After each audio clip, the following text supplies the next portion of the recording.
Most people think happiness comes from having more money, more success, more attention, or a perfect life. But the truth is much darker. Some of the richest people cannot sleep peacefully at night, while some poor people laugh with a full heart. Every day, millions of people wake up stressed, tired, jealous, and emotionally empty. They smile outside but feel broken inside. They keep chasing happiness like it is hiding somewhere far away. But no matter how much they achieve, their heart still feels incomplete. Maybe you also feel this sometimes. Maybe your mind is always busy. Maybe you compare yourself with others. Maybe you feel like life is unfair. And maybe deep inside, you are still waiting for one big moment that will finally make you happy. My name is Ayan, and this story may completely change the way you understand happiness. This is the story of a young boy named Ethan and an old man who carried a secret that changed an entire village. In a quiet village surrounded by mountains and rivers, there lived a boy named Ethan. He was 18 years old, intelligent, hardworking, and full of dreams. But despite all that, he was never happy. Every morning he complained about something. If the weather was hot, he became angry. If someone else bought new clothes, he felt jealous. If another person succeeded, he felt like a failure. Even while eating dinner with his family, his mind stayed busy thinking about the life he wished he had. His mother once asked him, "Why are you always unhappy?" Ethan replied, "Because life gave me less than others." Near the edge of the village lived an old man named Mr. Elijah. He was known as the wisest man in the area. People often visited him for advice because no matter how difficult life became, his face always carried peace.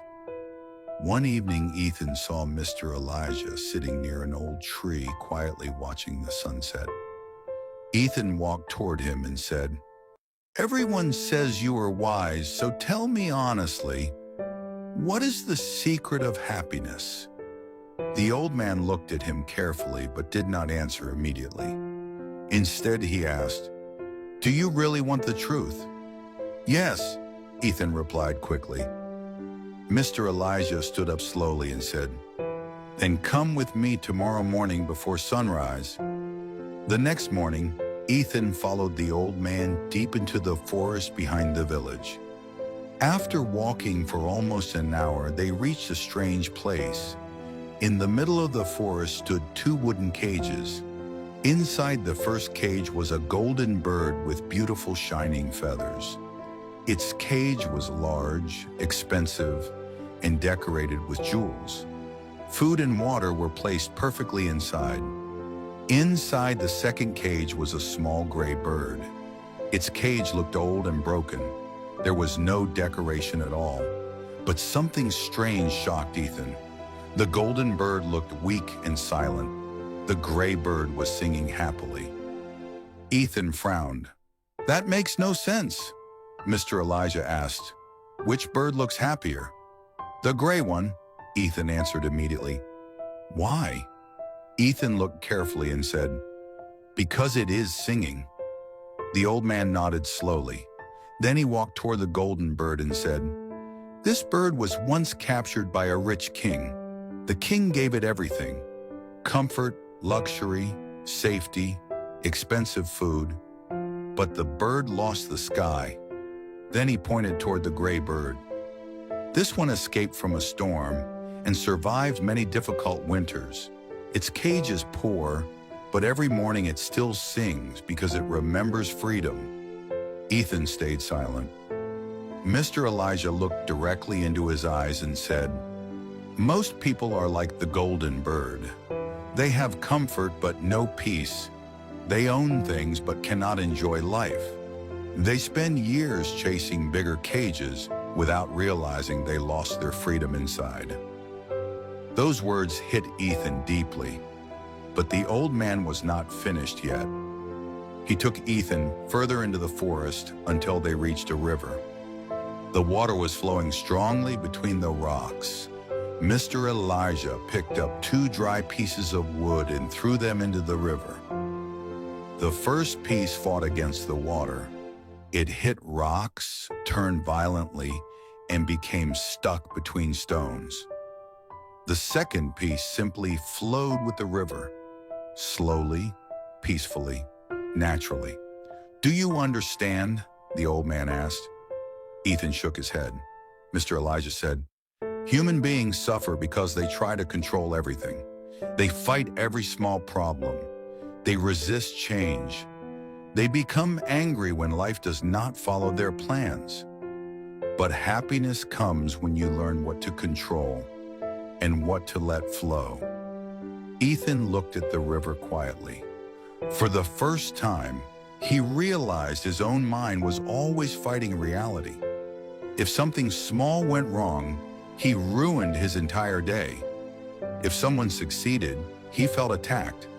If life became difficult, he immediately believed life was unfair. The old man then sat beside the river and continued speaking. "Listen carefully, Ethan. Happiness is not excitement. Most people confuse these two things." Ethan listened silently. Excitement disappears quickly. New phones become old. New clothes lose value. Attention fades. Money creates bigger desires. But peace stays longer. And peace is built through gratitude, purpose, simple living, and control over your thoughts. Then Mr. Elijah pulled out a small mirror from his pocket and handed it to Ethan. "What do you see?" he asked. "Myself." The old man nodded. "Exactly. Most people search for happiness everywhere except inside themselves." Those words stayed inside Ethan's mind for days. Slowly, he started changing. He stopped comparing his life with others every second. He spent more time with his family. He started helping people in the village without expecting anything back. He learned to enjoy simple moments: rain falling on rooftops, conversations with his mother, quiet evenings near the river. And strangely, the less he chased happiness, the more peaceful he became. Months later, a wealthy traveler visited the village. He wore expensive clothes and owned many businesses. Everyone admired him. But during dinner, the traveler admitted something shocking. "I have spent my entire life chasing success," he said quietly. "And now I realize I forgot how to enjoy life." That night, Ethan finally understood the old man completely.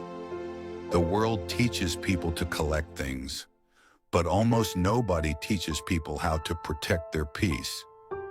Years later, Ethan became one of the wisest men in the village. Young people often came to him asking the same question he once asked Mr. Elijah: "What is the secret of happiness?" And Ethan always answered with the same lesson: happiness begins the moment you stop building your life around comparison, control, and endless desire. Personally, this story changed the way I think about happiness too. Most people are not unhappy because life is terrible. They are unhappy because their mind never allows them to appreciate what they already have. They keep chasing a future moment while ignoring the beauty of the present. This story taught me that happiness is not about having a perfect life. It is about having a peaceful mind even during imperfect days. If this story touched your heart, then subscribe to Zarkan Tales for more motivational and emotional stories that improve both your mindset and your English. And before you leave, make sure to watch my previous story, Never Doubt God's Plan. That story may completely change the way you see pain, delays, and difficult moments in life.